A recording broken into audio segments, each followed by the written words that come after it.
Inquisitor, meet Hawke, the champion of Kirkwall. Though I don't use that title much anymore. Hawke, the Inquisitor. I figured you might have some friendly advice about Corypheus. You and I did fight him, after all.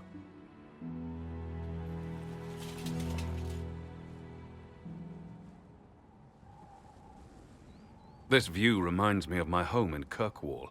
I had a balcony that overlooked the whole city. I loved it at first. But after a while, all I could see were the people out there depending on me.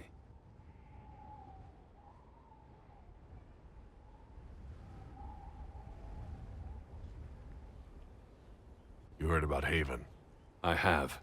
That's why we're here now, and why I have battlements instead of balconies. May they serve you well. Varric said that you fought Corypheus before. Fought and killed.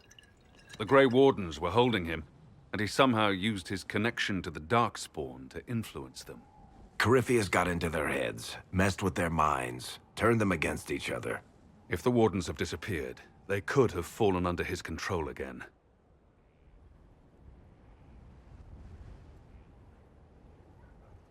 If that's what happened to the Wardens, do you think we can free them?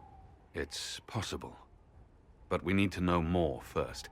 I've got a friend in the Wardens. He was investigating something unrelated for me. His name is Stroud. The last time we spoke, he was worried about corruption in the Warden ranks.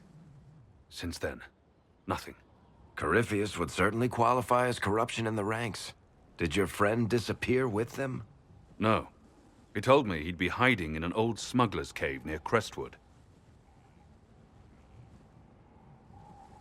If you didn't know about Corypheus, what were you doing with the Wardens? The Templars in Kirkwall were using a strange form of lyrium. It was red. I'd hoped the Wardens could tell me more about it. Corypheus had Templars with him at Haven. They looked like they'd been exposed to the lyrium you describe. Hopefully my friend in the Wardens will know more. I appreciate the help. I'm doing this as much for myself as for you. Corypheus is my responsibility. I thought I'd killed him before. This time, I'll make sure of it. Inquisitor.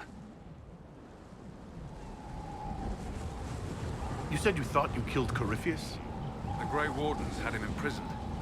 They used my father's blood in a ritual to seal Corypheus inside. But he could still reach out and influence the Warden's thoughts. He sent them after me. And I didn't just think I killed him. When the fight was done, he was dead on the ground. Maybe his tie to the Blight somehow brought him back. Or maybe it's old Tevinter magic. But he was dead. I swear it. Where did you go after the mages rebelled? I heard the Chantry might be sending an exalted march to Kirkwall to put down the rebellion. I hoped that leaving would save lives and force the Divine to divide her forces to come after me. As it turned out, I needn't have bothered. All the circles started rising up, and the exalted march never came. Varric said you were the champion of Kirkwall. I've only heard a little about what happened there. What happened at Kirkwall was the same thing that happened everywhere. Fearful of blood magic and abominations, the Templars brutally suppressed the Circle. And in their desperation to survive, the mages of the Circle turned to blood magic, or became abominations. Finally, a rebel mage named Anders destroyed Kirkwall's Chantry, and everything came tumbling down. I heard that Anders was your friend. What was he like? I don't know if there ever was just Anders. He was crazy. By the end, there was nothing left in him except this insane need to start a war no one could win. I heard you had family and friends in Kirkwall. Where are they now? When the Wardens began acting strangely, I had my friend Aveline take my brother out of the Free Marches.